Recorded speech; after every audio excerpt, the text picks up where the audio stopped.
¿Cómo están? Bienvenidos.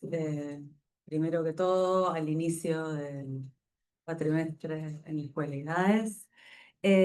Bueno, estamos muy contentos aquí con Ariel Wilkis de tener como invitados para conversar sobre nuestro libro El dólar, historia de una moneda argentina, a dos grandes consultores de la Argentina que muchos de ustedes deben conocer, quizás en sus facetas más periodísticas, pero que nos han honrado con la lectura del libro y con hacerse un tiempo en estas semanas más que calientes para la actividad de la consultoría política y económica en la Argentina, de la que seguramente vamos a hablar. Me refiero a Marina Dal Poyetto, que es economista, es directora de la consultora EcoGo, y también a Eduardo Fidanza, que es sociólogo y director de Poliarquía. Así que bueno, les damos la bienvenida, les agradecemos nuevamente estar con nosotros aquí. Vamos a enseguida darles la palabra a ellos dos, después seguramente hablemos un poquito Ariel y yo sobre el libro y vamos a cerrar con un espacio para preguntas de todos ustedes, así que bueno, gracias de nuevo por estar aquí. Eduardo, sí. ¿Arranco yo? Sí. A ver, así nomás. Sí. Bueno, vamos a ser prolijos.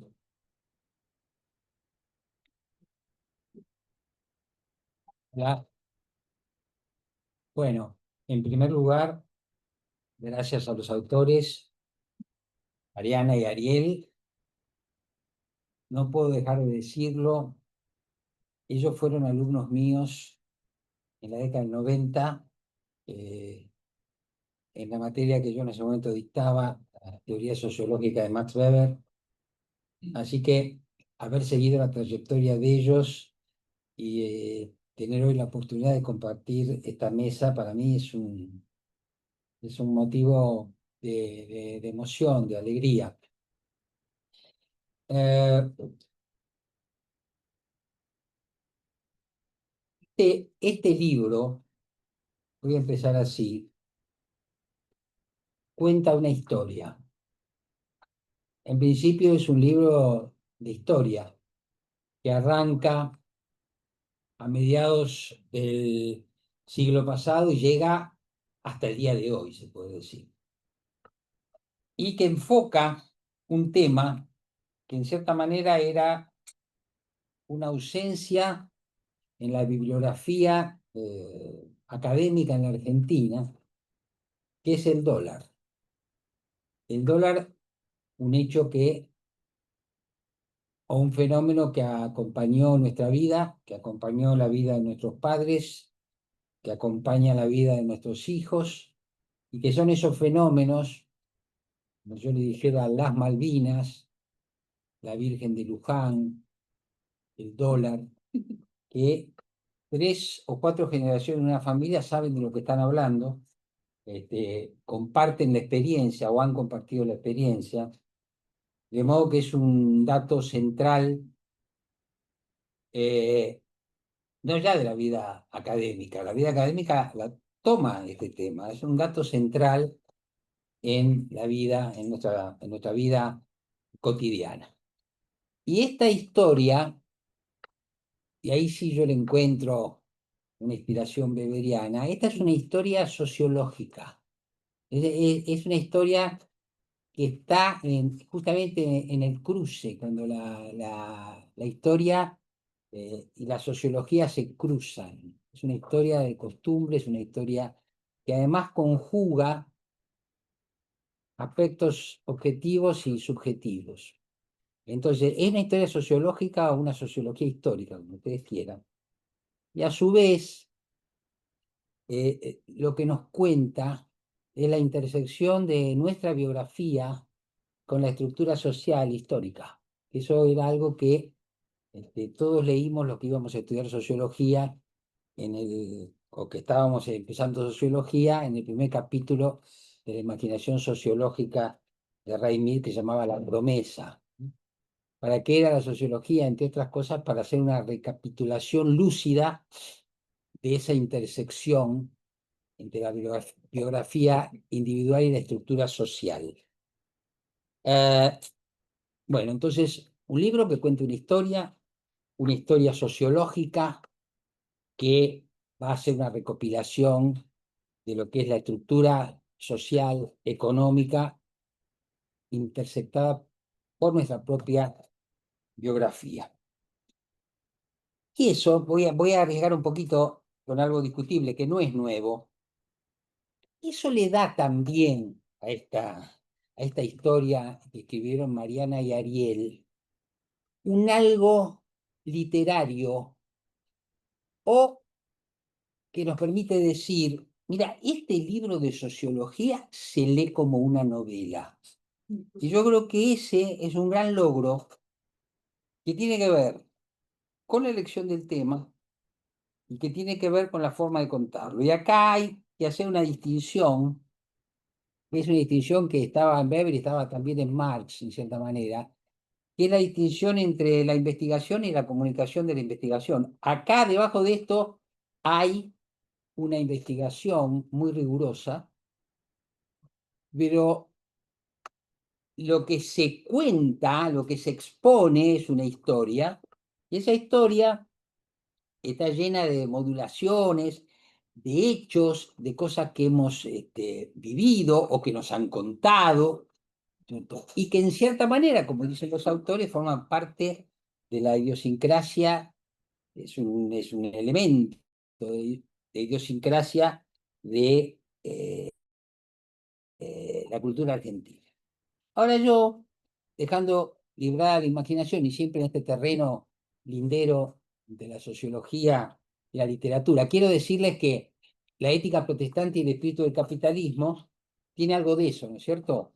Tiene algo de eso, más denso, porque un alemán como Weber siempre tenía que ser más denso. La, la ética protestante y el espíritu del capitalismo, entre el texto y las notas bibliográficas, no se sabe qué es más extenso, pero tiene que nos cuenta una historia, nos cuenta una historia. Ahora yo, con esa inspiración de la literatura, recordé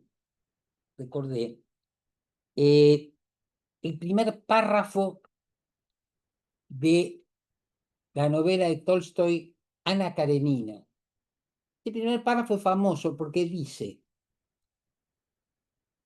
todas las familias felices, la historia de todas las familias felices es más o menos la misma, pero la historia de las infelices, cada una es una historia particular. Entonces me pregunté si esta cuestión del dólar eh, no es una forma particular de la infelicidad de los argentinos. Pero después pensé, incluso leyendo el libro y todas estas cosas, digo, ¿será la historia de la infelicidad? Todos nuestros vínculos con el dólar son historias infelices. Bueno, si uno apostó al dólar y perdió, puede ser. Pero ¿cuántos apostamos al dólar y ganamos? ¿Cuántos nos compramos un auto o una casa porque en el momento preciso compramos, el dólar se disparó y tuvimos la oportunidad? Entonces, en un sentido, si yo juzgo a la Argentina, un país atado al dólar y cuya volatilidad económica, de la cual nos va a hablar seguramente Marina, es una especie de enfermedad muy severa, bueno, eso es triste. Pero la experiencia nuestra con el dólar es una experiencia que sí, muchas veces es triste, pero otras veces no ha sido triste. Y en tal caso es o ha sido la forma en que nos hemos defendido de esa volatilidad. Así que al lado del dólar, de esa moneda nacional y popular, también está la astucia de los argentinos para conducirse en ese mundo donde las instituciones, empezando por el Estado, no garantizaron la estabilidad. Bueno, dicho esto, quiero apuntar dos o tres cosas que a mí me resultaron particularmente interesantes. En primer lugar, el tema de la sociología del dinero. Ahí hay antecedentes clásicos, pero acá se mencionan tres autores. Confieso que dos de ellos yo ya los había leído. Hay un libro que a mí me impresionó mucho, de un autor extranjero que vino a vivir acá y se quedó, Alexander Roy. Se llama Ahí se encuentra ahí entre el público. Tenemos el honor de estar ¿Estás ahí. ahí? Levanta la mano, Ale. Qué joven que sos, te hacía más. Es joven, muy joven. Tu libro para mí fue inspirador y lo mencioné varias veces en mis columnas periodísticas, ¿no es cierto? Y ahí Alexander nos cuenta la historia, ¿no es cierto?, de cómo fue eso de la convertibilidad y esa moneda imposible, ¿no es cierto?, y esa convergencia y esa creencia. Bueno, me pareció un libro muy interesante, que por supuesto cuenta una historia, casi diría novelada, ¿no es cierto? Una historia tal que uno lee eso y va siendo conducido a través de las páginas por el argumento, etc. El, el otro autor, supongo que no está acá, es Federico Neyburg. Yo una vez, Es amigo de la casa. Es muy amigo de la casa. nosotros hace No hace muchos años, a mí me tocó participar de un comité para evaluar libros. Y resulta que ahí estaba el libro La construcción del peronismo. ¿Cómo se llama? La invención del peronismo.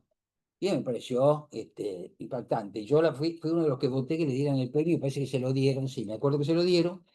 Y Neighbor es muy inteligente, muy sagaz, ¿no es cierto? Entonces, y la tercera autora se la debo a ellos, que es Viviana Selicer. Me compré el libro, sí, ya sé, me compré el libro y me interesó mucho esto que ellos plantean, ¿no es cierto?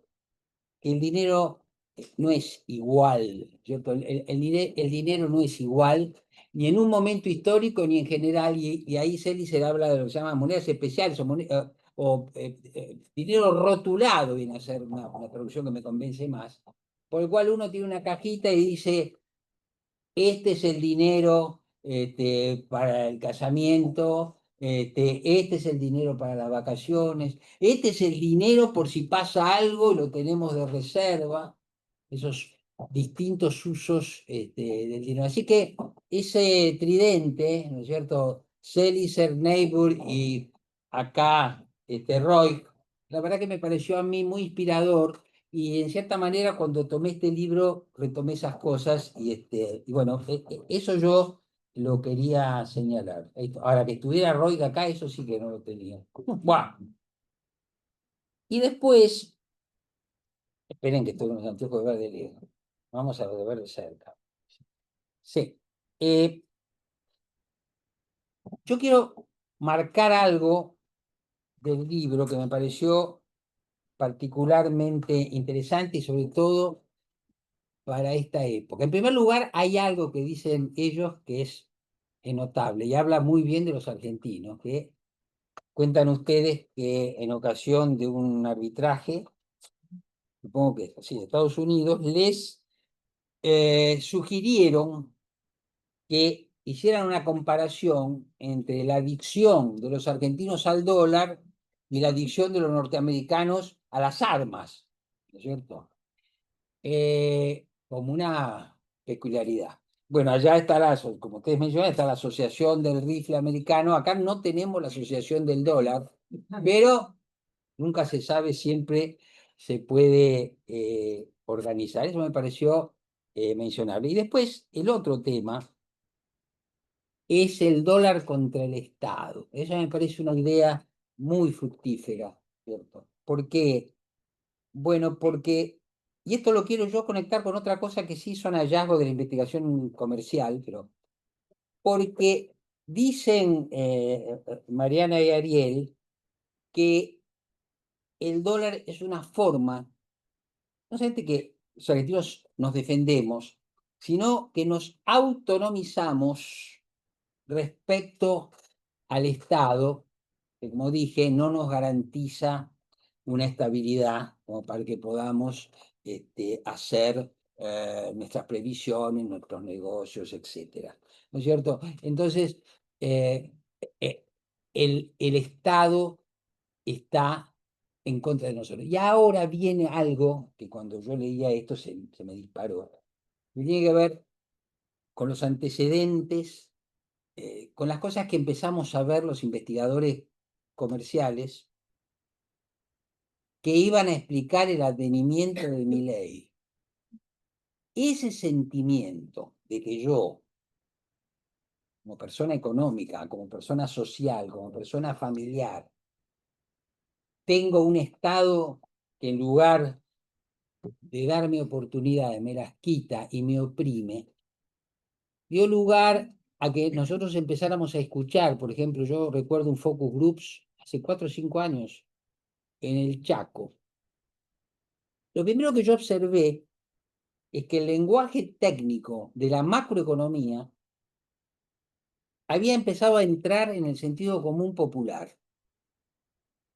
¿Por qué? Porque en ese focus, por ejemplo, la gente común, ¿no?, hablaba en estos términos. Sí, bueno, mire, yo soy empleado público y no me alcanza con lo que gano. Ahora me van a aumentar el sueldo. Pero claro, dice, para aumentarme el sueldo, ¿qué van a hacer? Y le van a dar a la maquinita. Y después, dice, la inflación me va a comer el aumento. Y ya estaba establecido el tema de la emisión monetaria vinculada con la inflación, etc. Pero otra señora decía, y bueno, mire, yo como a mi marido no le alcanza, y a mí me gusta cocinar y todo, nosotros, dice, con mi hija empezamos a hacer tortas, postres, qué sé yo, y bueno, le contamos a los vecinos y les vendimos algunas cosas. Y los vecinos dijeron, no, pero yo también, una vecina dice, yo me quiero incorporar, y empezamos y la cosa. Hasta que un día dijimos, bueno, pero no damos abasto, entonces vamos a poner un local y contratar 2 empleados. Ahí se terminó, porque el costo laboral es insostenible y porque hay una especie de barrera burocrática, por lo cual, si uno se topa con el Estado no lo promueve, sino... Entonces ahí empezamos a ver unas especies de pulsiones a favor de la libertad de comercio. Yo le digo, imagínense que yo estoy absolutamente en contra de Javier Milei y toda su locura, pero distinto es no ver y no escuchar que había algo en la base social en la línea de lo que dicen los autores, que el Estado está en mi contra y yo tengo que ver qué recursos y qué mecanismos pongo en juego para defenderme de eso, ¿cierto? Ahora, y termino con esto, Milei, el dólar y después.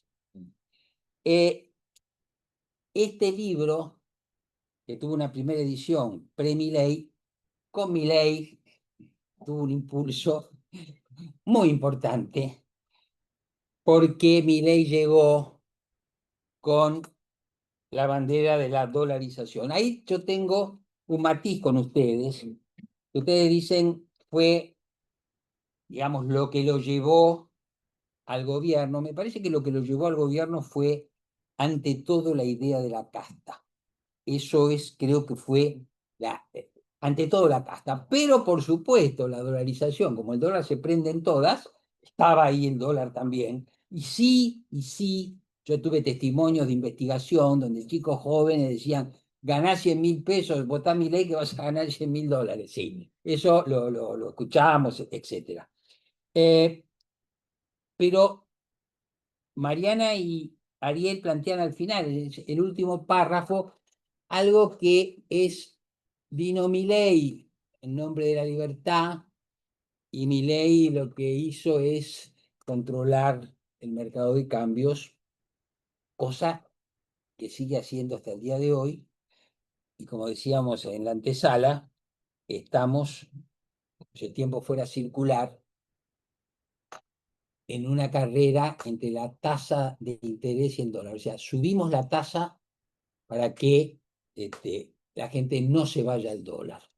Esto lo hemos visto mucho, lo seguimos viendo, por eso digo, esta historia empieza a mediados del siglo pasado y sigue hasta el día de hoy, y seguramente se va a seguir reescribiendo, porque otra vez, y ahora vamos a escuchar a Marina, estamos en medio de un debate intelectual entre un gobierno que sostiene todo lo que ustedes saben que sostiene el gobierno y economistas muy calificados que le dicen sí, pero.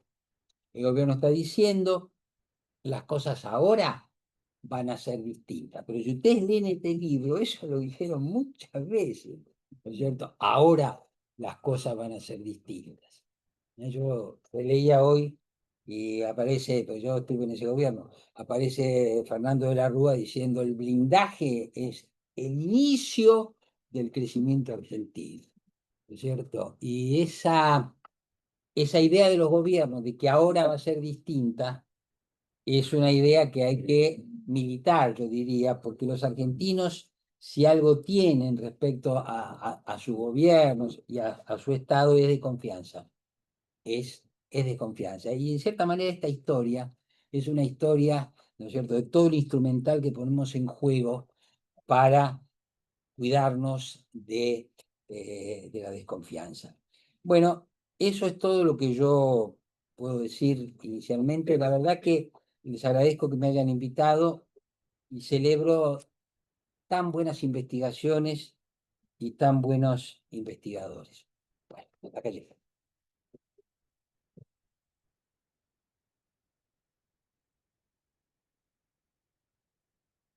Bueno, me toca a mí. Ahora sí. Primero, bueno, muchas gracias por la invitación. Yo no vengo del palo, o sea, yo vengo de la economía, así que vamos a romper un poco. Eh, el libro, la verdad que está muy bien. Es un relato, como dice Eduardo, eh, es un relato triste, ¿no? Digamos, de un derrotero permanente y donde es cierto que en términos individuales, digo, decisiones a tiempo te pudieron salvar, pero también es cierto que en términos colectivos la historia es mala. O sea, los argentinos no somos, yo entiendo, digamos, la sociología tratando de descubrir cómo funciona, no sé si el cerebro argentino o la sociedad argentina en términos del dólar, pero también es cierto que no somos un bicho distinto del resto de los seres humanos o del resto de los países. En realidad lo que tenemos es una institución que falló. Digo, la moneda es una institución. Digo, la moneda tiene tres funciones, digo, ¿no? Digo, una es la de unidad de cuenta, uno hace las cuentas en determinada moneda, peso, dólar. La segunda es la de medio de cambio, es la que se usa para poder transar bien, ya parezco Milei, digamos, tratando de explicar. Y la tercera es la de reserva de valor. En la medida que vos tenés inflación, o en la medida que vos tenés aumento de precios y cambio en los precios relativos, la función de reserva de valor tiende a desaparecer. Y en la Argentina la función de reserva de valor desapareció en muchas oportunidades. Entonces el libro cuenta una historia del dólar. Mi sensación es que el dólar fue, por un lado, aumentando la importancia dentro de la sociedad como mecanismo para respaldar o para resguardar los ahorros de la inflación. La decisión de resguardar los ahorros de la inflación, insisto, en términos individuales funciona, en términos colectivos es un desastre, porque digo, no tenés un mercado de crédito y no hay forma de intermediar el ahorro. O sea, de hecho, digo, en algún momento con Miguel Bain escribimos una nota que se llamaba Grande Argentina y que decía que ya nos habíamos reivindicado después de nuestra posición neutral durante la Segunda Guerra Mundial, digo, porque financiamos al mundo, o por lo menos al país del norte, con señoriaje enormemente, ¿no? Digo, con las tenencias de dólares. Pero insisto, digo, es parte de la historia, insisto, y es la contracara, de nuevo, de la imposibilidad que hemos tenido los argentinos para construir la moneda como institución. Detrás de eso yo lo que creo es que lo que hay es una decisión cortoplacista en gran medida de todas las políticas. O sea, si uno cuenta, digamos, el derrotero, y acá está bien escrito, está escrito más que desde el lado de la política económica, está escrito desde el punto de vista de todas las situaciones que se fueron dando en términos de corridas. Hay narrativas que son, no digamos, las pizarras, digo, la verdad es que muchas de las imágenes que describen acá, dada la edad que tengo, las recuerdo en vivo y en directo, o sea, no. Pero insisto, no es algo dado, per se, es una construcción colectiva. Nos hemos esmerado en destruir la moneda. Yo digo, si uno quiere construir una moneda, es fácil. Yo siempre cuento el mismo cuento, que es el de, por ahí alguno se me escuchó, el del jardinero del Palacio de Buckingham, ¿no?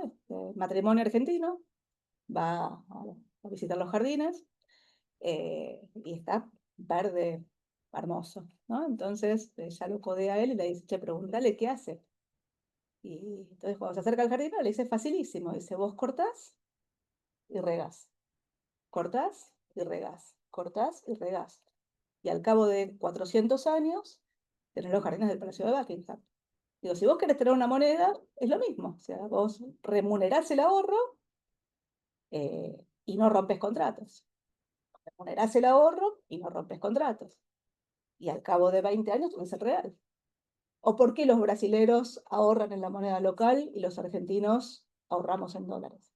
Entonces, digo, hay una discusión, digo, que tiene que ver, insisto, con las definiciones de política y las definiciones de política donde, bueno, yo ahí le echo la culpa a los que trabajan con los políticos en términos de, bueno, maximizar la próxima elección. Y hoy estamos en esa misma, o sea, estamos tratando de anclar el dólar con la tasa para que no se dispare, pero digo, de alguna forma, digo, todo el mecanismo de formación de precios, todos los mecanismos de la economía funcionan atrás de una moneda que es el dólar. Ahora, con una particularidad, que es que el dólar ya no es el dólar que era.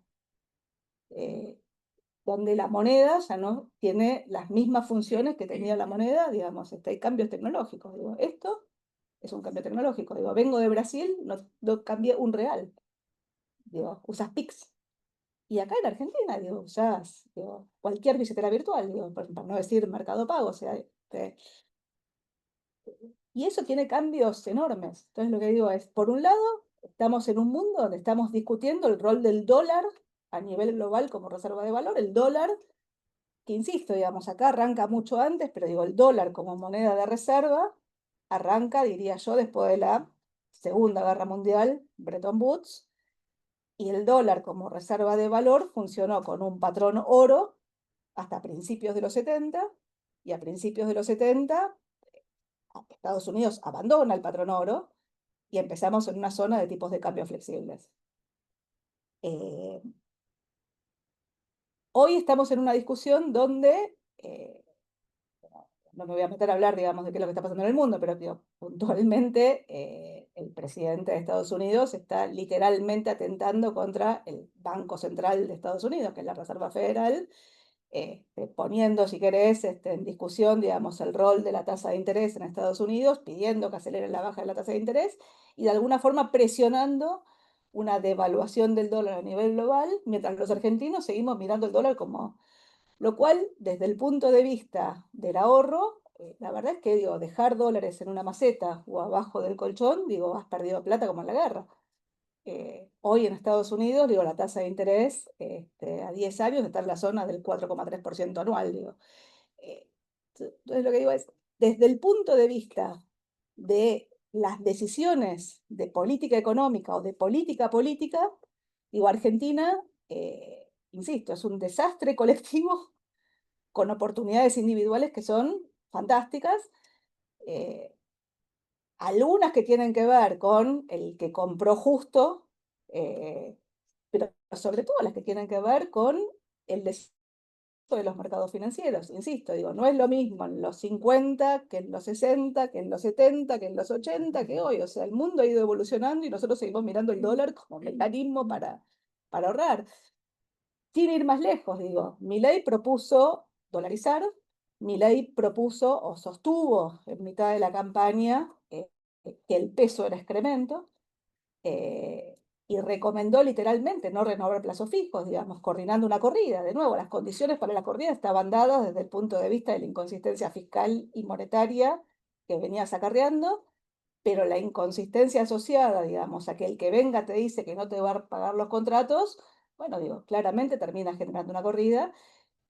Detrás de eso tuviste un programa que arrancó mucho más heterodoxo, mucho más pragmático, de hecho mantuvo los controles de capitales, y el atraso cambiario que coordinó, o al revés, el carry que coordinó la tasa de interés ganándole sistemáticamente al dólar, la verdad que el que se quedó con dólares perdió como la guerra. Digo, la inflación acumula desde que llegó Milei cerca de 170%, con una tasa de interés que estuvo cerca de la inflación, al principio un poquito por debajo, después un poquito por arriba, hoy muy por arriba, y el dólar vale 100 100 mangos más de lo que valía cuando en octubre del año pasado, perdón, de 2023, 1.200 pesos. Entonces lo que digo es, insisto, lo individual versus lo colectivo. El cortoplacismo de la política, o de la política política, diría, y la política económica, de alguna forma, yo, si uno tiene que decir algo, es subordinándose a la política política cuando hay grados de libertad, y no se subordina cuando no hay grados de libertad, pero cuando no hay grados de libertad, no hay grados de libertad. Y de alguna forma, Argentina, a lo largo de los últimos años, ha hecho exactamente lo contrario, digamos. Nunca remuneró el ahorro. En Argentina, la tasa de interés, o cuando uno sistemáticamente fue negativa, y todo el mundo estaba contento con que esa tasa de interés sea negativa. Fundamentalmente, aquel que podía tomar crédito y licuarlo, no el ahorro. Obviamente los ahorristas se cubrieron de tasas de interés negativas y quedaron fuera del sistema financiero. Y del otro lado, no digo, tasa de interés negativa y ruptura de contratos. Argentina rompe los contratos en el año 89 con el plan Bonex, y Argentina vuelve a romper los contratos en el año 2001 con el corralito. El dólar, perdón, el sistema financiero y la deuda. Argentina incluso podría haber construido una moneda, o sea, no, si querés construir una moneda, la forma para un país que piensa en el dólar o mira el dólar tiene que ver fundamentalmente con, al principio vos anclás al tipo de cambio, pero en algún momento tenés que construir un ancla alternativa al tipo de cambio que te permite ir corriéndote. Hoy los países usan la tasa de interés, usan los esquemas de metas de inflación, en el pasado usaban agregados monetarios o mecanismos que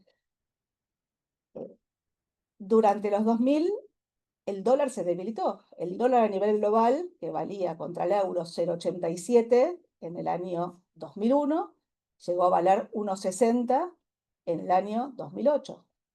Y todos los países de la región, Brasil, Uruguay, Chile, Perú, Colombia, saquemos Venezuela, todos aprovecharon esa debilidad del dólar para encontrar un anclaje alternativo al tipo de cambio. Y la Argentina no lo hizo, o sea, la Argentina fue exactamente al revés. O sea, trabajamos explícitamente para esto, como sociedad. Entonces, la verdad que el libro está muy bien, pero la narrativa del libro, digo, te da, es como que es algo que está dado, y no es algo que está dado. En algún punto hay que empezar. Que no hayas construido, insisto, digo, para construir la moneda, remunerar el ahorro y no rompas contratos. Ahora, cuando vos partís de un stock de deuda acumulado del sector público, fundamentalmente, y del sector privado, bueno, digo, la forma de no romper contratos es hacer sostenible la lógica de la deuda. Si vos en la Argentina tenés, insisto, candidatos que hacen campaña con la sostenibilidad de los contratos, Menem en el año 89, diría Alberto Fernández proponiendo pagar con los intereses de las LELIQs eh, ¿cómo se llama? Los medicamentos a los jubilados, o mismo Juntos por el Cambio, hablando de la bomba de pesos, o el propio Milei hablando de que el peso es excremento. Por eso lo digo, en algún punto digo, necesitas empezar. Mi sensación es que no es algo que está determinado, o sea, no está en el gen del argentino. Ahora, claramente, la historia te condena y la construcción de una moneda lleva tiempo. Ahora, el punto ahí es, y eso no tengo yo forma de resolverlo, es cómo haces para encontrar en democracia los mecanismos para poder establecer las condiciones para empezar a construir una moneda que te permita destinar el ahorro de los argentinos a financiar la inversión en Argentina insisto, y no a financiar el consumo de los americanos, ¿no? Para decirlo de alguna forma. O sea, realmente es una tragedia. Tenemos una nueva oportunidad, el dólar se debilita en el mundo y la posibilidad de construir una moneda aparece. Ahora, la dolarización como mecanismo para construir una moneda, digo, es políticamente fantástica desde el punto de vista de una campaña electoral, desde el punto de vista de lo que es la política económica, es un desastre. La convertibilidad terminó en ruptura de contratos, no porque viniera un político que te dijera que no iba a respetar los contratos. De hecho, la alianza gana porque respetaba los contratos, eh, pero terminó por la propia rigidez del esquema. Lo que es patológico es que volvamos a discutir las mismas soluciones muchos años después. Cuando uno mira, digamos, cuál fue la discusión detrás de la convertibilidad, de la caja de conversión que implicaba la convertibilidad, en un mundo donde los tipos de cambio ya eran flexibles, y después de que en Argentina la experiencia de la caja de conversión había terminado en una crisis, ¿no? Digamos, la caja de conversión de Carlos Pellegrini, que terminó en la crisis cuando se rompe el patrón oro, bueno, digo, paradójicamente fue la historia vieja, digamos, no lo que tenía. Y hoy volvemos a discutir lo mismo, o sea, creo que es parte, digamos, del cortoplacismo de la política y creo yo más es del cortoplacismo de la sociedad que demanda soluciones inmediatas a problemas complejos. Bueno, yo dejaría acá y...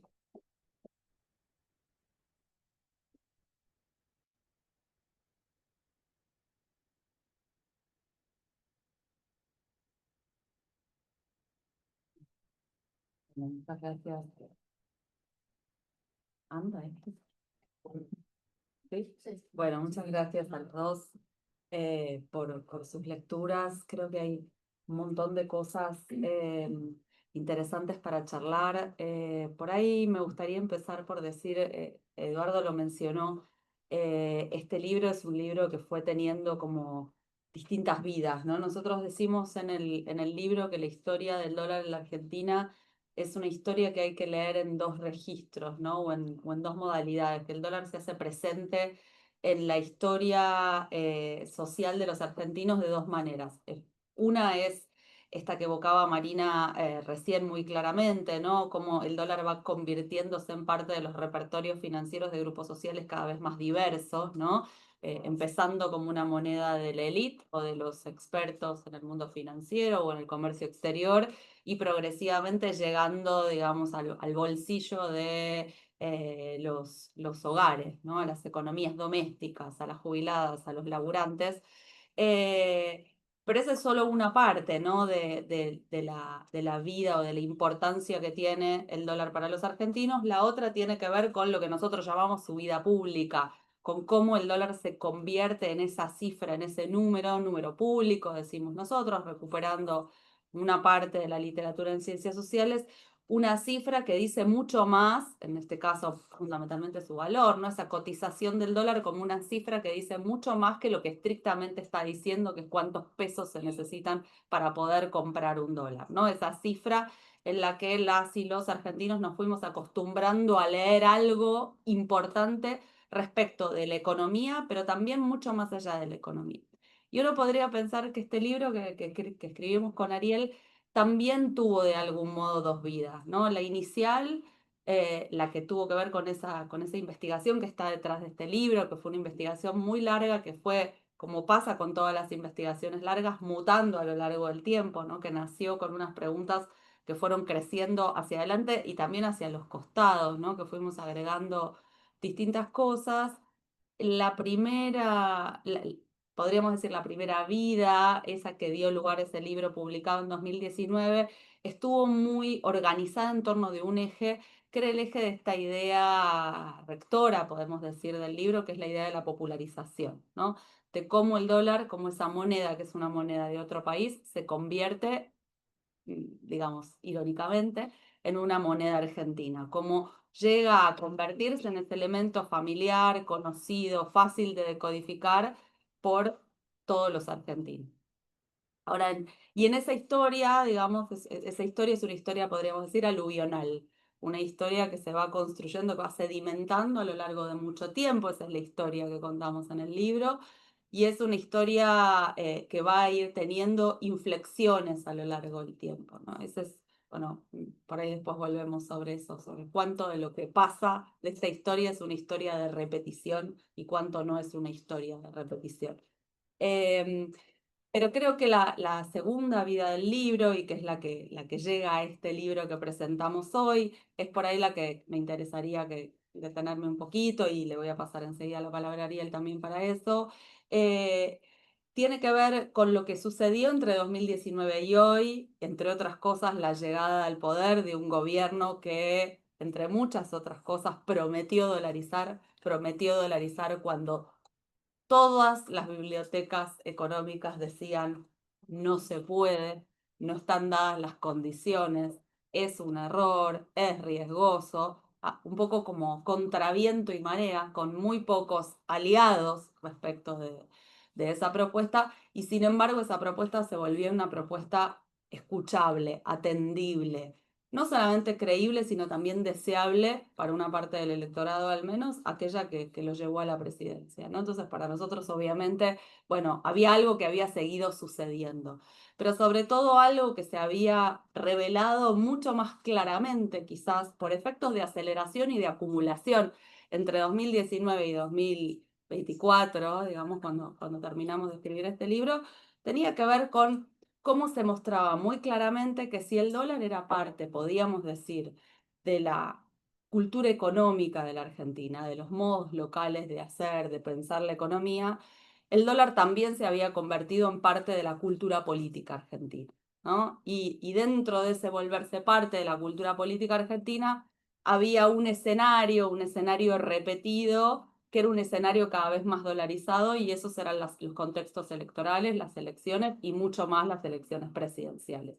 Y que si uno miraba el periodo democrático, ¿no? Los últimos 40 años, del 83 para acá, en todas las elecciones, sobre todo en todas las elecciones presidenciales, había un tándem elecciones tembladeral cambiario, ¿no? Entonces había una pregunta que nosotros habíamos dejado abierta al final de la primera versión del libro, que tenía que ver con ese carácter político del dólar en la Argentina, y que se manifestaba muy claramente en esto que muchas veces venía también del comentario periodístico, ¿no? ¿Por qué tiembla el dólar? ¿Por qué hay elecciones? ¿Y qué tiene que ver que haya elecciones con que el dólar tiemble, ¿no?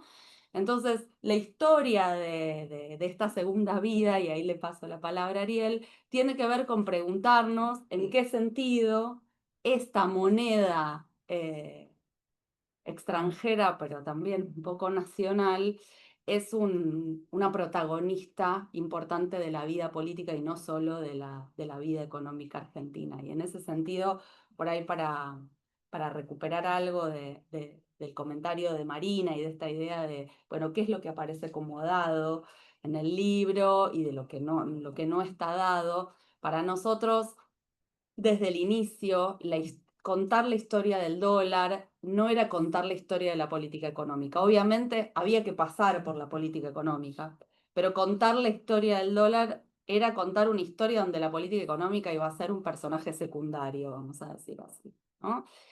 Bueno, en esta segunda versión, la idea era que en esa historia la política fuera mucho más protagonista de lo que había sido en la primera. Y le paso la palabra a Ariel. Vamos.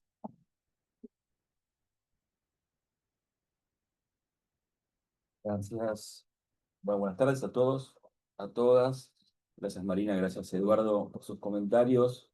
Nosotros también estamos muy contentos porque fuimos estudiantes tuyos en los 90, en los tempranos 90, hay que aclarar, no en los fines 90, porque es una década Falta amplia. dar tanta información. Bueno, La época de la es importante, digamos. en la Antes- época de la antes no. convertibilidad se convirtieron en grandes Somos todos sociedades. gente muy pobre. Exactamente.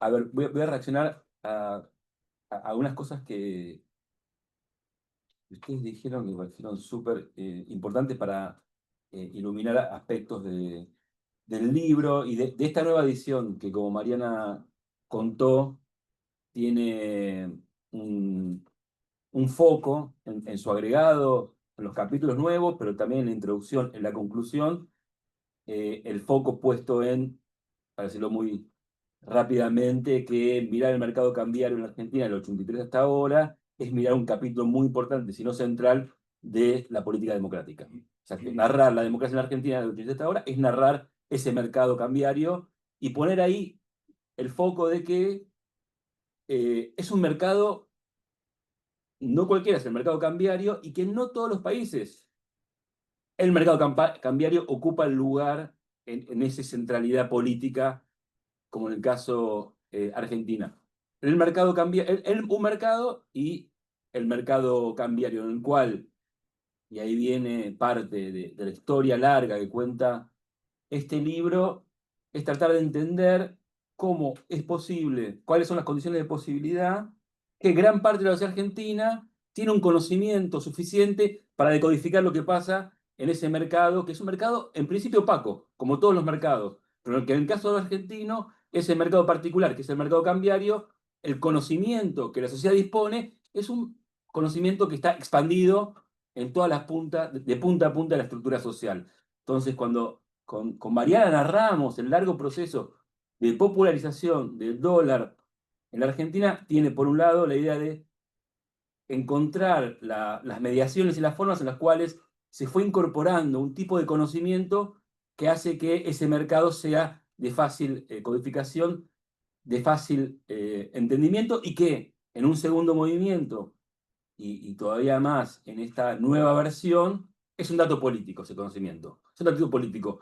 Cuando las personas que asesora Eduardo, que no vamos a preguntar quiénes son, pero asesora políticos, él sabe que los políticos miran al mercado cambiario y saben las personas que votan a esas personas están mirando el mercado cambiario y que está mediando ese mercado el asesoramiento de Eduardo a sus clientes y también el vínculo que parte de sus clientes tienen con sus futuros votantes. Como dato político, es un dato político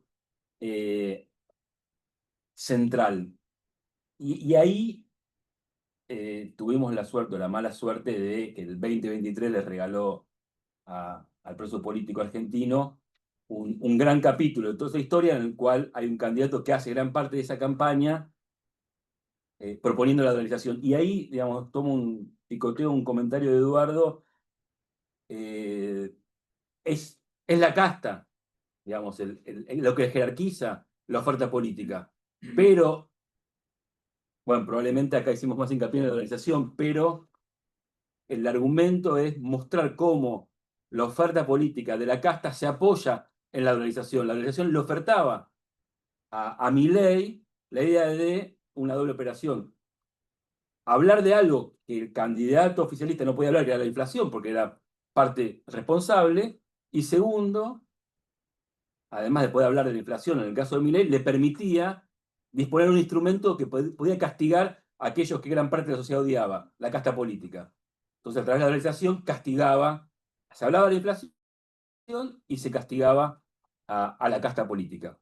Eso me parece que es verdad, digamos, que 11 de diciembre del 2023 empieza a correr otra historia, donde ahí, no, y hasta me animaría a decir, es una pregunta nuestra, Marina, es ¿dónde queda el proyecto de dolarización? Porque es raro, por lo menos si uno mira desde el 2023, fines del 2023 hasta ahora, entró y salió muchas veces, en la manera en la cual entró como dolarización endógena, entró con algunas medidas orientadas a intentar profundizar la dolarización, pero, y eso también hay que marcarlo, con una hipótesis sociológica del propio gobierno errada, que suponía que la sociedad iba a acompañar a medidas como, por ejemplo, sacar, entre comillas, los canutos de los colchones, y eso no sucedió, incluso en parte del electorado que votó en el pasado y probablemente vaya a votar a Milei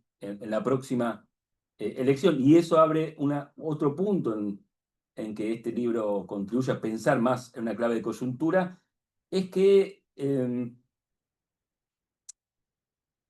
por un lado, decimos al final, un poco para llevar adelante una conversación y una ironía, es, bueno, la nueva derecha termina sucumbiendo frente a una vieja ley de la democracia argentina, que es gobernar la Argentina es gobernar el mercado cambiario. Y todo queda sucumbido, jerarquizado en función de ese gobierno, al punto que este proceso político lo radicaliza de una manera que es un poco lo que contaba recién Eduardo, hoy en día con las tasas de interés por el cielo. Y lo segundo, vinculado a esto, y que el libro trata de plantear en las conclusiones más sociológicas, es el vínculo con el Estado. Y tratar de pensar y proponer una lectura en la cual, bueno, la sociedad, la relación de la sociedad argentina con el dólar, por decirlo muy rápidamente, no es una relación de a dos, no es una relación de a tres. La relación de la sociedad argentina con el dólar es la manera en la cual la sociedad argentina o parte de la sociedad argentina se relaciona con el Estado. Hay algo que el Estado, en el largo plazo, tomando un poco o combinando el comentario tanto de Marina como de Eduardo, hay algo que el Estado ha fracasado de manera sistemática, ha fracasado de garantizar una moneda y ha fracasado de garantizar a través de una moneda una propuesta de previsibilidad, pero sobre todo de protección a largo plazo. Hay algo que la sociedad argentina ha perdido, que normalmente en las sociedades modernas lo provee el Estado, que es la protección. Y que en el caso argentino fue un proceso de aprendizaje de que eso que el Estado no provee y que ha fracasado sistemáticamente de proponer, lo encuentra a través de el vínculo con una moneda específica que es el dólar. Y por eso, digamos, pensar al vínculo de la Argentina como una moneda contra el Estado en algunas situaciones, pero sobre todo como una moneda que permite garantizar un tipo de protección que no provee el propio Estado nacional. Me gustó mucho el comentario y la provocación de Marina, porque precisamente el libro va un poco, o sea, la conversación más política va en la línea que vos planteás. Muchas veces cuando presentamos el libro nos preguntan, bueno, ¿y esto se puede revertir? Y nosotros decimos, bueno, no somos economistas, es una reacción así defensiva, pero que sabemos que es para tomar aire y ganar tiempo para responder.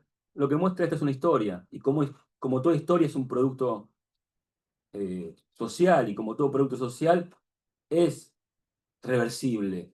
No hay nada que está alojado en el ADN o de la inmutabilidad de la sociedad o de la cultura argentina, sino que el libro viene a reponer en una conversación pública que a veces reintroduce un lenguaje rarísimo en un punto biologicista, pero en otro caso no, que es más psicologicista, porque la cultura argentina, la cultura política está atravesada por lenguaje psicoanalítico, no es ni ADN, no es un TOC, digamos, no es una obsesión, sino que es un proceso de largo plazo, un proceso de largo plazo, que es reversible, pero, y ahí, como vos remarcaste, también este libro trata de sostener la idea de cómo fue el largo plazo la construcción de la centralidad del dólar en la sociedad argentina, también tiene que ser de largo plazo ese proceso. Y ahí se choca con como planteaste vos, con el cortoplacismo o con las necesidades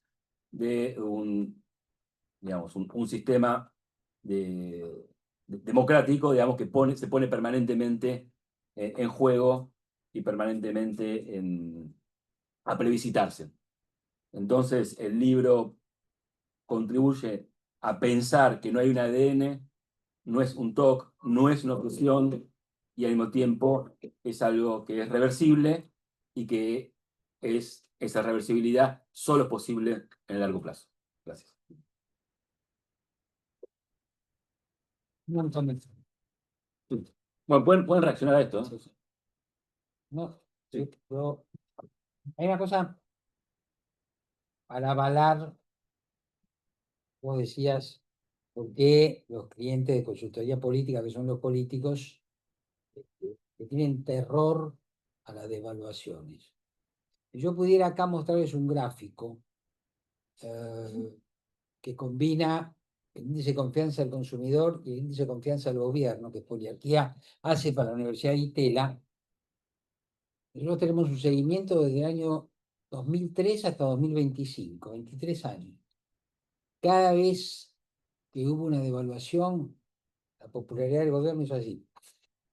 Y hay algunas devaluaciones impresionantes, y además, ustedes saben, en 2011 gana Cristina con el 54% de los votos, la semana siguiente empieza el cepo, pero en el verano de 2014, Kicillof tuvo que devaluar. Bueno, yo les podría mostrar cómo el gobierno se desploma. Después vino abril de 2018, abril-mayo, que fue cuando el gobierno tuvo que convocar al Fondo Monetario Internacional, otro bajón terrible, del cual, por ejemplo, Macri nunca se recuperó.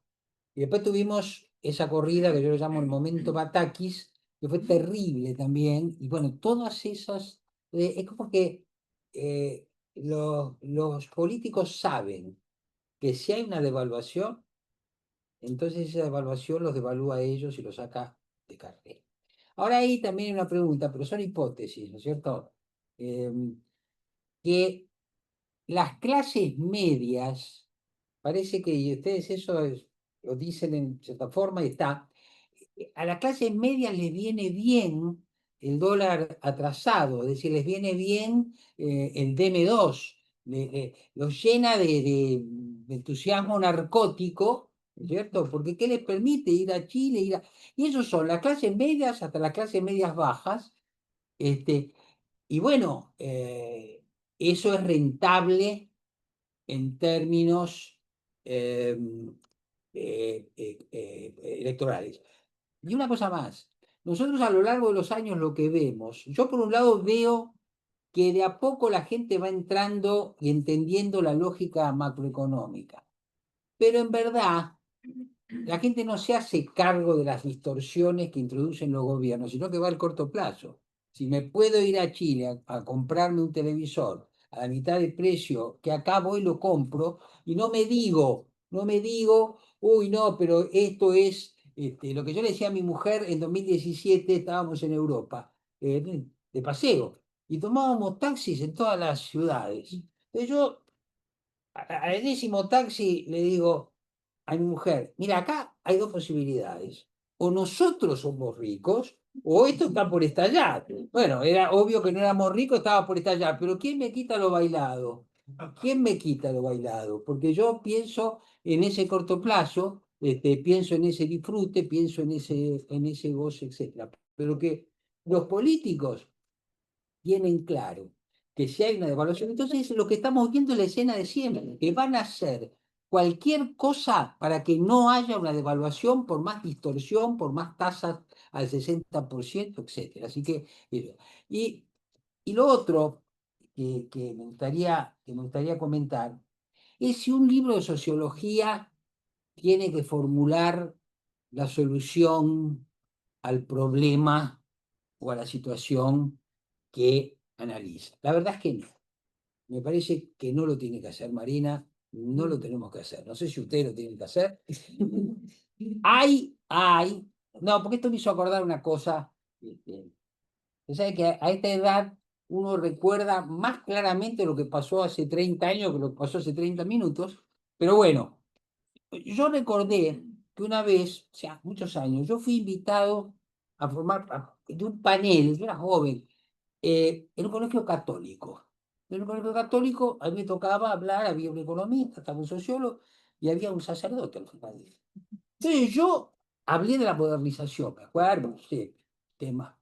Entonces, una señora levantó la mano y dice, está bien, licenciado, dice lo que usted dice, pero yo, ¿qué tengo que hacer como cristiana? No sé, señor, hable con el sacerdote, porque no es mi tema este, no es mi tema. Yo creo, ¿no es cierto?, que en esta fase, digamos, de la investigación sociológica, sociología no se puede hacer cargo de una cuestión. Ahora, sí, y lo redondeo, podemos hacer una mínima reflexión sobre cómo esto se podría reconducir, pero no para que esté en este libro, sino que así como el dólar fue una constante desde la mitad del siglo pasado hasta hoy, hay una constante mucho más abarcadora, que es la discordia entre los argentinos, que es el enfrentamiento político,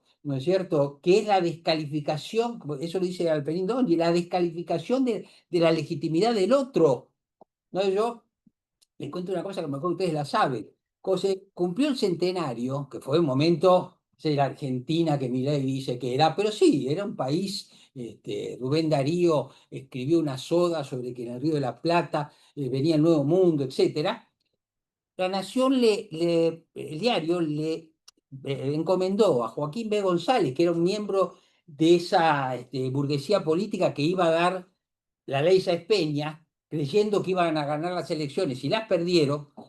Y Joaquín B. González, que era un tipo del sistema, pero muy lúcido, escribió la descripción, hizo la descripción histórica del siglo 19, es decir, de 1910 de 1810 a 1910. Y lo que él habla es la ley de la discordia. Esa es la ley de la Argentina, la ley de la discordia. Entonces, como este tema del dólar tiene un trasfondo, que es el tema de no confío, no confío. ¿Por qué no confío? Porque cuando confié me defraudaste, ¿eh? Uno lo puede poner en términos de el argentino y la Argentina contra el Estado, o lo puede llevar a una relación, ¿no es cierto? Que es una cosa elemental, no confío. Es para confiar que hay que vincularse, hay que conversar sobre la desconfianza y hay que hacer alguna tarea colectiva, ¿no es cierto? Entonces, estamos hablando de desconfianza. Miren, ayer se cerraron las listas. Yo hace 30 años que hago análisis político y consultoría política.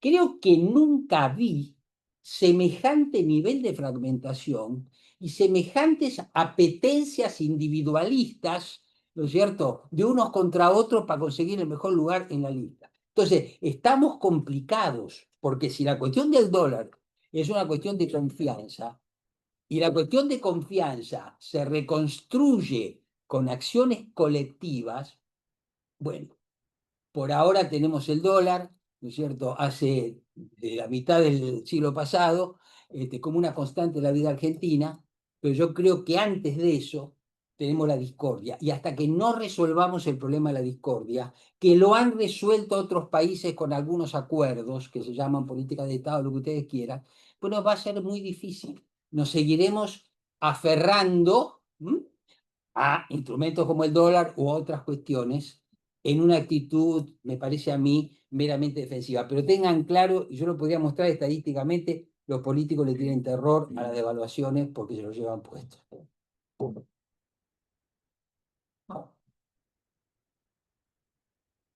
Bueno, arrancaste diciendo que no tenían que explicar cómo resolver el problema y ya No, pero planteaste yo, la no, responsabilidad perdón, política.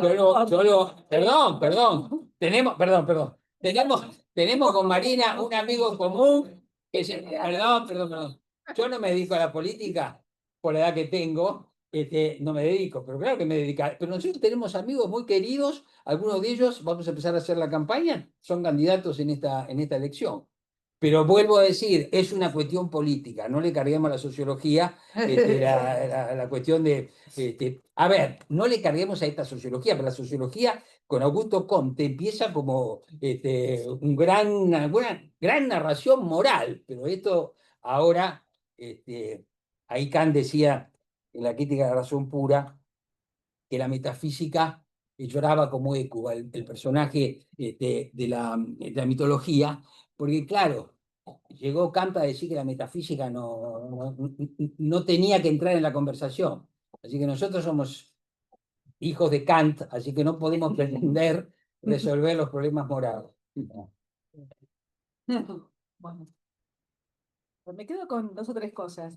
Una que es la que dijiste vos respecto a Alberto, sí, a Milei, ¿no? Digamos, y la propuesta de dolarización y los comentarios respecto de que la dolarización no era viable, ¿no? Digo, Lo primero es, junto con un grupo de economistas, firmamos una nota, 200 fracasados, escribiendo en contra del programa económico de Milei. Se lee hoy una nota en contra de la dolarización. Era una nota que decía que no se podía dolarizar. La lectura hoy de esa nota es, estábamos en contra del programa económico de Milei, que obviamente no dolarizó, ¿no? Digo, o sea, no importa, digamos, la narrativa de Milei siempre es lo que importa hacia adelante, ¿no? Claramente no había ninguna chance de dolarizar porque no tenías que entregar a cambio por los pesos, digamos, o la única forma de dolarizar implicaba romper contratos, antes o después, si cambiabas. De hecho, no dolarizó y no va a dolarizar. Lo segundo es esta discusión respecto a la casta o la dolarización. En realidad, el argumento de Milei respecto a la dolarización es la casta. Él dice, vamos a sacarle la maquinita para asegurarnos que en el futuro ninguno de estos de la casta nos vuelva a licuar. Por eso digo, el argumento fue contundente y la demanda de la sociedad era por estabilización. Y las demandas de la sociedad van mutando. La demanda de la sociedad en el 89 era por estabilización. Y la demanda de la sociedad en el 2001 era bajarme el desempleo y devolverme los ahorros. Y la demanda de la sociedad en el 2023 volvió a ser bajarme la inflación. Y probablemente, digo, si para contener el dólar las tasas de interés se mantienen en el infinito, las demandas de la sociedad vuelvan a ser. Las demandas de la sociedad van cambiando y las demandas de la sociedad son cortoplacistas. Por eso los candidatos hacen ofertas cortoplacistas. Yo creo que por dos motivos, porque las demandas son cortoplacistas y porque no tenés ningún estadista dentro de los candidatos. Digo, creo que las dos cosas son. Ahora, yo creo que la pregunta de cómo se resuelve esto sí tiene que estar puesta, digamos, no sé si en un libro, digamos, pero tiene que ser la pregunta, porque si no vamos a estar sistemáticamente explicando por qué fallamos. Y creo que la forma es, yo qué sé, hay países que hacen acuerdos políticos, vos sabés mucho más que yo de estas cosas, pero hay países que hacen acuerdos Lo que políticos decía. y hay países que no hacen acuerdos políticos, que uno impone las cosas y el otro viene y la demanda de la sociedad ya está, yo qué sé, Chile. La estabilización en Chile la hizo el gobierno militar. Y cuando vino la concertación no rompió todo lo que hizo el gobierno militar. La demanda de la sociedad no estaba en romper todo lo que hizo el gobierno militar. Digo, y diría lo mismo con Brasil. Digo, Cardoso es el que estabiliza. Y Cardoso, cuando Lula iba a ganar, digamos, llega a un acuerdo político con Lula, que no es un acuerdo político como el de la Moncloa. Acuerdo político, no rompamos todo, no rompamos los contratos. O sea, mínimo es no rompamos los contratos. Ahora, si básicamente la Argentina, digo, la culpa la tiene, o sea, porque digo, en algún momento, si vos trazás mucho el tipo de cambio y no tenés cómo financiar ese atraso cambiario de todos los Eduardos yendo a Alemania a tomar taxis, Eduardo.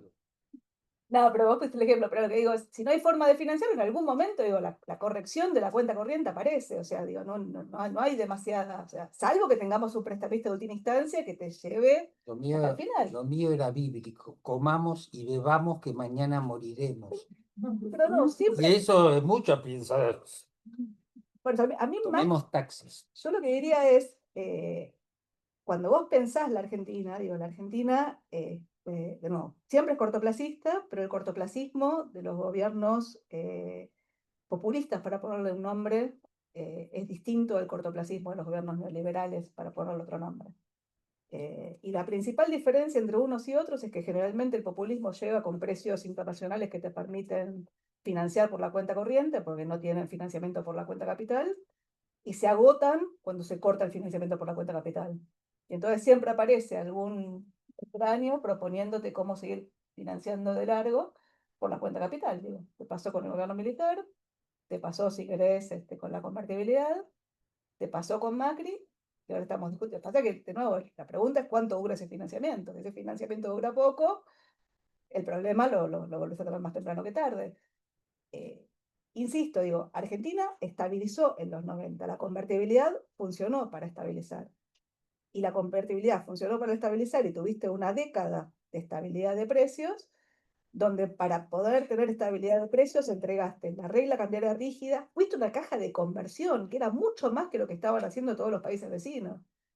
Hay una nota de Liendo, que a mí me impresionó mucho, este es un tiempo, creo que en la política online, donde él lo que decía es, cuando vinieron los peruanos a ver qué era lo que estábamos haciendo nosotros, ellos decidieron hacer algo distinto. Dice, y Perú era igual que la Argentina. O sea, Perú había tenido guerrilla y represión de la guerrilla, y había tenido hiperinflación, y había lo mismas cosas. Y sin embargo decidieron hacer algo distinto. Y hacer algo distinto, digo, les permitió, cuando el escenario de dólar fuerte en el mundo condicionó los tipos de cambio fijos, tener un esquema de salida. La Argentina no tuvo un esquema de salida. Entonces, lo patológico no es solamente los políticos, sino que lo patológico es que cada vez que queremos extender el horizonte, encontramos atajos que te llevan a encrucijadas. Digo. La convertibilidad fue un atajo que te llevó a una encrucijada y que terminó mal. Y la propuesta de valorización de Milei es de nuevo un atajo que lógicamente no terminó cumpliendo, porque no había forma de cumplirla. E insisto, en el arranque fue muy pragmático y el programa fue heterodoxo. Un gobierno como el de Milei mantenía los controles de capitales. Ahora, sacó los controles de capitales. Y ahora está intentando sostener el dólar sin controles de capitales, con pocas reservas, y con tasa de interés. No en algún momento, digamos, va a tener que flexibilizar el tipo de cambios. La pregunta es si tiene chances de flexibilizar el tipo de cambio, de corregir el tipo de cambio y no volar por los aires, como le pasó a Macri. O sea, la pregunta es hasta dónde puede hacer la que hizo Cardoso en 2000, en el 99, o no. Si intenta seguir de largo, esto choca de frente. Si intenta corregir, no lo sé, digo, no. Pero lo que digo es, en algún momento, digamos, tu ancla, o sea, no. Y una sola cosa más es, las tecnologías fueron cambiando. Cuando ustedes describen en el 89 las pizarras y la gente haciendo colas para comprar dólares, bueno, la corrida de Macri era una corrida por el home banking. Y la corrida hoy es una corrida con esto. O sea, ustedes agarran Mercado Pago, se sacan una foto, abren una cuenta en dólares sin ir al banco. Cualquier persona, pero no el hijo de vecino, digamos, el que vende medias y te cobra con Mercado Pago, o sea, cualquiera, no hace falta ni que sea formal. No. Pero no solo eso, compra los dólares y puede invertirlos en un fondo de money market. Ese fondo de money market, para mejorar la rentabilidad, tiene una parte que se invierte afuera. Esa parte que se invierte afuera es salida automática. Digo, Macri, cuando compraban dólares por el home banking, quedaban adentro de los bancos. Acá compras dólares por el home banking y los mandás a un banco afuera. Entonces digo, la velocidad que toman las corridas hoy por hoy son muchísimo mayores que en el pasado. Si vos me decís cuál fue el quiebre de Milei, o cuál es el punto de inflexión en lo que estamos viendo hoy por hoy, es haber sacado los controles de capitales antes de haber tenido acceso al crédito. Porque finalmente ya no es solamente la cuenta corriente, es la cuenta corriente y la deuda. Y si bien Toto fue terriblemente creativo, digamos, en la forma en la cual fue manejando la deuda, digo, el programa financiero de Toto era un programa financiero donde los pesos se refinanciaban dentro del cepo y los dólares se pagaban al contado. Bueno, seguir pagando al contado los dólares, cuando tenés que, insisto, financiar los taxis de Eduardo en Alemania. Los taxis de Eduardo, mañana columna en radio. Los taxis de Eduardo. No. No, pero hablando en serio, digo, si tenés que financiar el equilibrio de cuenta corriente, tenés que financiar al contado los vencimientos de la deuda en dólares, digo, no llegás a ningún lado. Entonces, insisto, en algún momento vas a tener que corregir, y la pregunta es si podés corregir y anclar. Yo creo que se apresuraron en el acuerdo con el fondo a sacar los controles de capitales, no porque me gusten per se los controles de capitales, pero ese péndulo, no digo, donde insisto, los gobiernos populistas repudian la deuda en dólares y los gobiernos neoliberales repudian la deuda en pesos, es un arma de doble filo, ¿no? Quiero hacer una pregunta sobre esto, que viene al libro, porque desde que se levantó el cepo para personas, ¿cuántos dólares compraron los argentinos? El cepo se levantó para personas, no para empresas, pero en los hechos es como si se hubiera levantado para todos. Porque Ahí compraron personas, empresas. en realidad compran personas, pero las empresas compran el contado con liquidación. Al no haber brecha, O sea, 7.000 millones de dólares. 9.600 hasta, no, pará, te falta un mes, te falta julio, hasta junio, o sea, mitad de Cierto. abril, mayo y junio, 9.600 millones de dólares. 2.000, 3.200, 4.000. Porque ahí hay una cosa importante, me parece. Vos lo que estás diciendo es que con esto el repertorio de herramientas financieras se diversificó y se volvió rapidísimo. Eso es como que ameritaría una investigación. Nosotros lo que vemos en las investigaciones nuestras, ¿no?, sobre este tema, es que se está creando una brecha impresionante entre 25 años o 30 años y el resto, ¿cierto? Entonces, hay que ver estas herramientas cómo van a funcionar para distintos grupos etarios. Yo estoy seguro que los más jóvenes son los que hacen todo esto que vos describiste, no sabemos los otros, pero en tal caso, me parece que lo que sigue vigente, en el sentido de lo que plantea el libro, es que el dólar sigue siendo un algo muy atractivo para los argentinos, un algo que, más allá de que, como vos bien explicaste, se devaluó a nivel internacional, se debilitó, etcétera, etcétera, o sea, sigue existiendo el dólar, el colchón, la caja de seguridad y esa sensación de respaldo frente a lo otro, aún a pesar de que bajó la inflación. No, lo que pasa es que bajó la inflación porque anclaste el dólar. La pregunta es qué es lo que pasa si el dólar se corre. O sea, en Brasil el dólar se devalúa y La la gente inflación no aumenta. sospecha que puede haber otra devaluación grande. Se dice, De nuevo, si vos mirás con Macri, el dólar valía 17 mangos sí. cuando tomabas taxis. Macri intenta llevarlo a la zona de 22, 23 pesos cuando cambian las metas de inflación. Y después pasó a 40.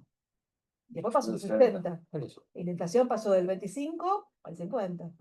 Y el nivel de actividad cayó 7%. O sea, de nuevo, el intento de contener el dólar con tasa de interés es muy recesivo. El programa de Milei era, insisto, heterodoxo. O sea, al tener controles de capitales, vos desacoplabas la tasa de interés doméstica de la tasa de interés internacional.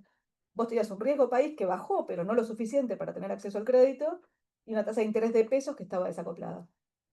De hecho, tuviste tasa de interés negativa buena parte.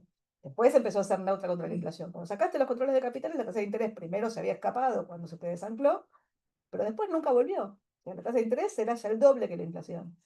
Y hoy la tasa de interés se te fue al demonio. No en el cierre del día de hoy, que la tasa de caución volvió casi al, no sé, al 15%, se desplomó, pero estás en un esquema de tasas más altas y de volatilidad de tasa de interés muy alto que eso tiene impacto sobre el crédito, impacto sobre el nivel de actividad. Por eso digo, la política en este contexto tiene un problema.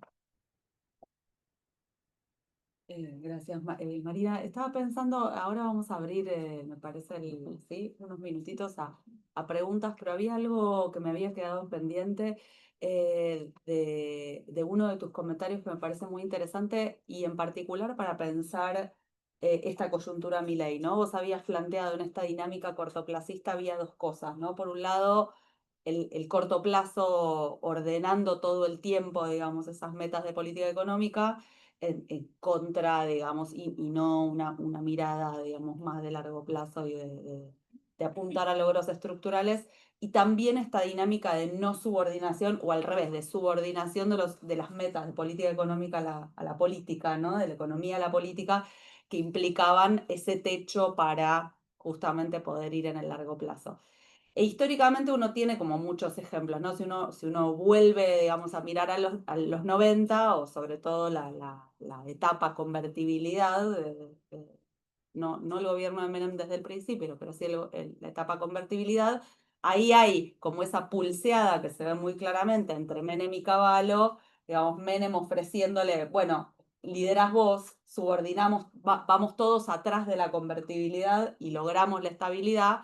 Y después en el 95, Menem pidiéndole a Cavallo, bueno, yo hasta ahora te di todo, necesito que me devuelvas el volante un rato para poder asegurar la reelección, ¿no? Entonces ahí hay como hay un éxito de la estabilización que es en parte el resultado de esa subordinación de la política a la economía.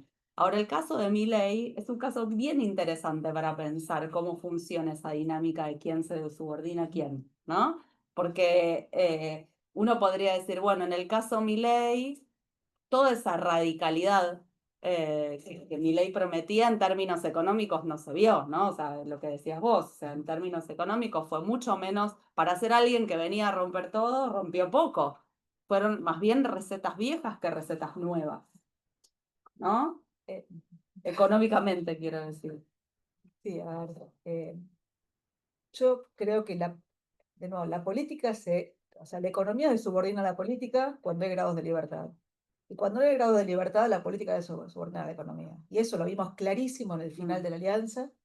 O sea, Cavallo llegó para evitar el ajuste de López Murphy y terminó poniendo el déficit cero mucho antes que Milei.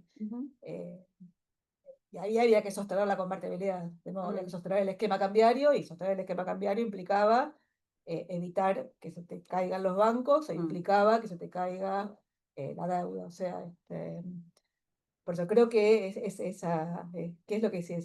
¿Quién está, digamos, el carro delante del caballo? Digo, creo que va mutando en el tiempo. Pero generalmente en Argentina, cuando hay grados de libertad y hay momentos para pensar más adelante, la política siempre gana.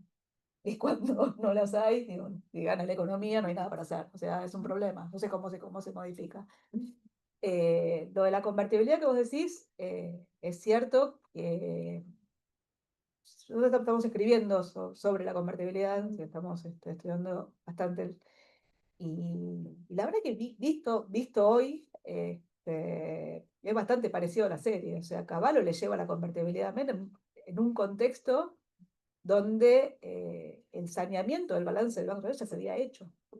O sea, Herman González hizo el ajuste y el balance del Banco Central estaba saneado. O sea, la verdad que en ese momento, visto hoy, había margen para hacer algo mucho menos agresivo con una caja de conversión que terminó el tiro por la culata. O sea, pero claramente, digamos, la convertibilidad le permitió a Menem ganar la elección del 91, que a lo mejor no lo hubiera ganado. Y después Menem quería la reelección, ¿viste? Y después quería, y en el medio, bueno, digo, lo termina rajando a Cavallo en un momento donde, bueno, había una interna fenomenal. Eh, pero no me parece que ahí haya sido Cavallo poniendo palos en la rueda de las aspiraciones presidenciales de Menem, sino que creo que ahí lo que hubo fue una pulseada por quién era el padre de la criatura, cómo se... Este, pero sí, en muchos momentos vos lo que ves es... y lo que ves es, insisto, la política condicionando a la economía, y acá yo es un poco eso. Y muchos economistas casi que sin ni siquiera cuestionar a la política. O sea, es obvio que un político no va a querer devaluar, entonces ni siquiera propone devaluar. O ni, hay algo y el mercado y todos los agentes económicos sabiendo que en el año electoral no se devalúa. Entonces, todo el mundo está jugando el juego, digo, ya es casi que conocido el juego, es hasta cansador, porque siempre es el mismo. Eh, pero sí, o sea, el punto es cómo, por eso la convertibilidad te permitió la primera transición ordenada, donde el que ganó fue el que mantenía el status quo.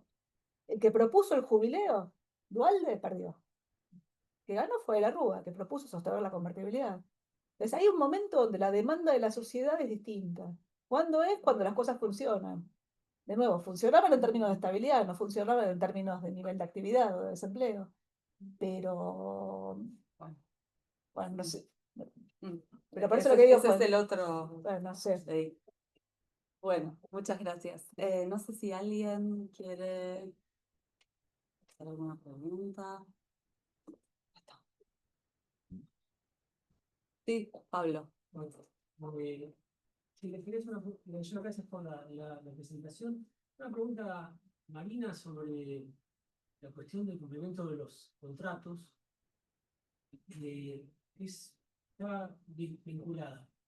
En primer lugar, algunos de los ejemplos que vos señalaste, yo coincido como ejemplos de estabilización macro, que implican respetar contratos, surgen con una ruptura fuerte. Me usaste el Bollix. El primer punto, Entonces, ahí pareciera ser que la no ruptura per se de los contratos no es garantía, porque algo sucede en algún momento que hace que la sociedad acepte que cierta ruptura de los contratos es la última, puede llegar a ser la última, o le empezamos a creer a este equipo económico que rompe los contratos. Hay rupturas que son creíbles o se aceptan rupturas que no. La primera pregunta es esa. Y la otra es, a mí me da la sensación que los dos momentos, tanto la convertibilidad como en los primeros años de Macri, de estabilidad cambiaria, van asociados a un apoyo muy grande del Fondo Monetario. Parte de la convertibilidad sigue, es no solamente por el apoyo de que los economistas no son, o sea, los políticos no logran incidir en la política económica y siguen el rumbo, y lo mismo antes. Es decir, hay otra diferencia que es que el Fondo Monetario Argentino es un ejemplo en los 90, y es alentada por el fondo a mantener tipo de cambio fijo, somos el ejemplo tipo de cambio fijo, ¿no? Lo de Hartz, Fed y Softfed. Y con Macri también hay un apoyo fuerte. Y se materializa en el acuerdo. La pregunta es, suponiendo y vinculando con la primera parte, hay que hacer algo con esa gran deuda con el Fondo Monetario, que probablemente implica una ruptura de contrato, o sea, en este caso o a una reformulación del contrato con el Fondo Monetario. O por lo menos yo te hago la pregunta de, ¿vos veis viable ni siquiera que un proceso de desarrollo, una estabilización macro respetando los términos de los acuerdos con el Fondo Monetario hoy? Perdón, O sea, es que Piña, nuestro hablo- especialista en el especialista. Fondo Monetario Internacional. Arranco por la segunda y después vamos a la primera. La convertibilidad se firma sin el fondo. El fondo Sí. no está de acuerdo con la convertibilidad. El fondo después tenía que refinanciar la deuda de los bancos en default. Entonces, parte del plan Brady era el apoyo del Fondo Monetario. Y de hecho, en el 94 Argentina abandona el fondo y vuelve rápidamente en el 95 con el... y el fondo, cuando vos hablás con ellos hoy, cuando hablás con Claudio Lózar, con Teresa Terminacián, con Reichman, la verdad que nunca estuvieron de acuerdo, por lo menos visto hoy, con el esquema de tipo de cambio fijo. Ahora, la verdad que el esquema de tipo de cambio fijo, una vez que estás, digo, ¿qué haces? Digo, no puedes decir que... O sea, si el Fondo Monetario proponía salir del esquema de tipo de cambio fijo, se caía la convertibilidad. Y se caía la convertibilidad, se rompían los contratos. O sea, la única forma de sostener los contratos era sostener la convertibilidad, digo, porque la convertibilidad per se aceleró, sobre todo después del tequila, la dolarización de la deuda y el sistema financiero. Entonces, la convertibilidad fue una trampa, por eso digo, lo que fue una trampa fue la caja de conversión. Yo creo que fue un error haber ido a la caja de conversión vista hoy. Ahora, la caja de conversión le permitió a Menem ganar la elección. No sé si Menem hubiera ganado la elección, no sé qué hubiera pasado si Menem no ganaba la elección, pero digo, la verdad que eh, eso por un lado. Eh, la discusión sobre si tenés que romper contratos, yo estaba de acuerdo. El plan Bonex, digo. De nuevo, digo, Alfonsín quería que el candidato sea Menem, porque a Menem Angelón le podía ganar, no Cafiero, a lo mejor un Cafiero la transición hubiera sido distinta. Entonces lo que digo es, y Macri quería ser el candidato y quería competir con el kirchnerismo. Y Milei, digamos, plantea, digamos, evita cualquier intento de armado de centro y quiere... entonces lo que digo es, si la competencia es yo o el abismo, bueno, es que el abismo tiene chances de ganar, digo, los contratos se rompen solos, digo, no hace falta que los rompa, porque nadie se va a querer caer con un peso. Digo, te pasó en el 89, le pasó a Macri, bueno, y hoy todavía no pasó, pero digo, porque todo el mundo espera, digamos, que el 7 de septiembre, digamos, no le vaya muy mal en la provincia o le gane la provincia y que el 26 de octubre, no sé, saque 40 y pico de puntos. No tengo ni idea, digo. Pero digo, si Milei llegara a perder la elección, agarrate. O sea, el día previo a la elección del 2019, digo, los bonos subieron. Y al día siguiente valían la mitad. Entonces lo que digo es, si la sostenibilidad de la deuda depende de que vos ganes la elección y tenés chances de perder, la verdad que como programa económico es un desastre. Como programa económico, pero el programa económico no es económico, es económico y político.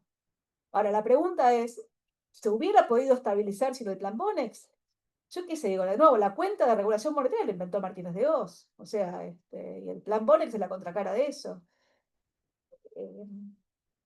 De hecho, digo, inicialmente se intenta evitarlo y al final no sé, la verdad es que no sé cuál es la respuesta. Hoy yo estoy segura de que no hacía, digamos, de que yo era de las pocas que pensaba que vos, o sea, finalmente lo que hace Toto es parecido a lo que yo pensaba que había que hacer al principio, en términos de que vos podías sostener la deuda y que cuando Juntos por el Cambio te hablaba de la bomba de las LELIX, yo decía, estás loco, mi amigo Luciano Las Pibas, estás loco, ¿qué estás haciendo? O sea, ¿cuál es la lógica? O sea, romper todo, porque digo, detrás de eso están los ahorros, detrás de los ahorros está el capital de trabajo de las empresas, o sea, en el fondo rompes todo. De nuevo, justificás un capítulo más del libro, pero digo, rompes todo. Entonces, es carísimo romper todo. Digo, Brasil no rompió todo. Brasil tuvo un acuerdo político entre Lula y Cardoso. Entonces, no es la técnica económica, digamos. Con respecto al acuerdo con el fondo, yo qué sé, a la Argentina, digo, hoy los 44.000 más los 12.000 más los 2.000, de los 2.000 los empezás, ya está, lo que te dio ya lo empezás a pagar, digo, de acá al fin del 26, si no vuela todo por los aires antes, digo, vas a pagarle 7.000 y pico de palos al fondo de intereses, con lo cual ya está, digo, el crédito se quedó acá. Y la verdad que el fondo, digamos, es como cuando un banco tiene un deudor incobrable, ¿viste? O sea, o lo previsiona y se hace un agujero en el balance, o se sienta, toma un café y le da una refinanciación, digamos, y puede discutir cuál es la tasa. Si le pones una tasa muy alta, digo, va a tener una incobrabilidad más adelante. Si le pones una tasa más razonable, a lo mejor sobrevive. Pero digo, la empresa necesita tener un programa, aparte de tener la refinanciación, necesita tener un plan de negocios. ¿Cuál es el funcionamiento, digamos? ¿Cómo repagás? Entonces, si tu esquema es de cuenta corriente deficitaria, yo qué sé, o nunca vas a acumular los dólares para poder empezar a pagar nada. La verdad que tener una deuda grande con el fondo te condiciona para el resto, porque digo, si el fondo es acreedor privilegiado y le debes 56.000 millones de dólares, bueno, digo, no sé a dónde puede bajar el riesgo país. Y si en el mundo la tasa de interés se mantiene alta, que es donde pareciera que está yendo, es un mundo donde el dólar se debilita, pero las tasas son altas, bueno, digo, no hay ningún programa económico que funcione si vos no podés refinanciar la deuda. O sea, en el fondo, vos querés un programa fiscal, un programa financiero y un programa monetario. El programa monetario es la consecuencia del programa financiero. Ahora, si el programa financiero vos tenés que expandir pesos en la licitación y la demanda de pesos no está, o vos tenés que emitir pesos para comprar dólares que no tenés para pagar toda la deuda de dólares, bueno, nunca va a tener un programa monetario que haga que haya tasas de interés razonables que vos puedas pagar. Yo sigo insistiendo que la ruptura de contratos es compleja, pero dado que si vos no querías romper contratos, sacar los controles de capitales, pero además sacar los controles de capitales de todos, porque digo, Argentina desde 2002 tiene controles de capitales, CEPO tiene desde 2012, pero en 2002 puso controles de capitales, o sea, vos tenías un límite de 2 millones de dólares que para el común de los mortales no existía, pero que era operativo. De nuevo, no operaba con brecha hasta 2011, en 2011 empezaste a operar con brecha, cerraste el cepo, acá sacaste todo para llevar la brecha a cero, yo creo que para nada, para mostrar que Milei es, que éramos todos mandriles y Milei es el más vivo de todos, pero a ver, yo sí, bueno, yo acá no lo debería decir, pero yo siempre hago la aclaración antes de hablar, digo, yo no soy peronista, digo, soy incluso bastante gorila, digo, soy bastante, sí, yo qué sé, digo, no, algunos me dicen que no, que es mentira, pero bueno, pero la verdad que el peronismo hace mejor las cuentas para llegar. Sacar los controles de capitales, a mi juicio, fue un error acá. Entonces vos decís, ¿tenés que romper contrato? Yo creo que no deberías. Ahora, el que terminó rompiendo contratos fue Macri. O sea, Macri terminó reperfilando la deuda. Y después vino, digo, Alberto Fernández con Guzmán y no solo reperfiló, sino que, bueno, hizo una reestructuración, yo creo que innecesaria. O sea, vos podías haber hecho, a ver, yo pongo siempre el ejemplo de Uruguay. En Argentina el Congreso aplaude el default en 2001. Serías defaulteado. Pero el default que tuviste, porque se te había roto la convertibilidad, vino el Congreso y aplaudió el default. Tardaste hasta 2005 en reestructurar la deuda. Reestructuraste agresivamente, pusiste el cupón del PIB, que fue un delirio, ex post. pero además hiciste una quita enorme y dejaste una enorme cantidad de holdouts. A los holdouts les pusiste la ley cerrojo, con lo cual terminaste una segunda reestructuración en 2010 que dejó holdouts y terminaste pagándole un delirio, digamos, Macri cuando vuelve. Condición necesaria para volver a acceder al crédito. En 2007, 2 años después, rompiste el SER. Argentina había reestructurado 42% de la reestructuración, se había hecho con deuda indexada al SER, o sea, rompimos todo. Rompimos Uruguay, que no defaultea, que lo obligan a reestructurar la deuda en el acuerdo con el fondo, o sea, el fondo lo salva Uruguay, no lo deja caer como nosotros. Creo que el error del fondo fue habernos dejado caer, digo, pero no importa, digo, no tenía plata en ese momento para financiarte, y el mundo había girado. Uruguay reestructura la uruguaya, o sea, no hace quita de capital, digo, no hace la, digamos, no se saca la foto como hizo Néstor Kirchner, deja holdouts, no había cláusulas de acción colectiva, y a los holdouts que hubo, a la primera de vuelta, el primer pago de cupón de la deuda que se había reestructurado, hay una decisión del Congreso de pagarla. Y hoy Uruguay tiene un riesgo país bajísimo. Entonces lo que digo, para un país romper la moneda y romper el crédito, o sea, esto es una tragedia. Digo, no es digo, no hay forma de desarrollarte con esto, no hay ninguna forma. Entonces, condición necesaria romper, es construir moneda y construir crédito. Y para construir la moneda y construir crédito es la del jardinero de Buckingham, no hay otra, ¿viste? O sea, remunerar. Ahora, ¿cómo hacer para remunerar cuando tenés los pasivos que tenés? Porque si remunerás con los pasivos que tenés, con una nominalidad muy alta, digo, vas a generarte el problema de la cuenta de regulación monetaria. Bueno, digo, por eso, digo, mi lectura es los controles de capitales te sirven para empezar a limpiar el balance del Banco Central. Por acá no limpias el balance del Banco Central, porque, digo, porque no acumulaste reservas y porque la cantidad de pesos finalmente es la misma. Yo qué sé, probablemente tengas razón vos al final, pero digo, si tenés razón vos, digo, agarrate porque entonces, digo, no sé qué vamos a comprar, pero ahí compramos yuanes para entonces. ¿Alguien más? Yo una pregunta para poder evaluar comparativamente. ¿Cómo no? Hablábamos de unos 56.000 millones de dólares con el fondo. Sí. ¿Cuál sería, para comparar, el valor de la deuda privada, digamos, de la deuda con tenedores privados? Es algo así como 196.000 millones de dólares, la del Tesoro, y después tenés, creo que son 14.000 millones de dólares más de bopreales del Banco Central. O sea, toda la deuda son 270.000 millones de dólares. Que yo tenía una idea que la deuda total podía llegar a ser del 0,8 del PBI o una cosa así. ¿Cómo 0,8? No, son 40 puntos del PIB. Esta es la deuda relevante. Después está la deuda del Estado. 40% del PBI. Pero de un PIB con un tipo de cambio trazado. O sea, si el tipo de cambio ¿Qué puede ser 400.000 millones el PBI? No, el PIB hoy son como, a este tipo de cambio son como 750.000 millones, casi 800.000 millones de dólares. Sí. El 40%. 270.000 millones de dólares, más o menos. 280.000 millones. Más o menos. De los cuales hay 56 que son el fondo, organismos son 80. El resto son privados. No, hay organismos, después está BID, Banco Mundial, acá, son más o menos un tercio, un tercio, un tercio. Son 270, 277, 270. Es un tercio pesos, un tercio dólares, un tercio organismo. Más o menos es el número de. Gracias. Bueno, muchísimas gracias a todos. Primero a Marina y Eduardo por la lectura, por estar aquí, por esta discusión. Tengo la sensación, me apena un poco que nos vamos todos como un poco para abajo, pero no sabría qué solución darle a este problema, así que simplemente... Mejor, compren el libro y voten a Milei, pues se pudre todo. Marina.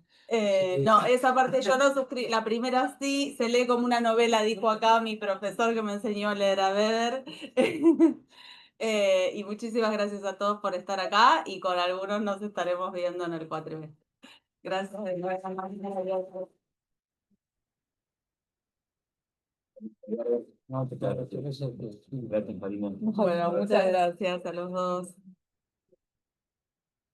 Sí.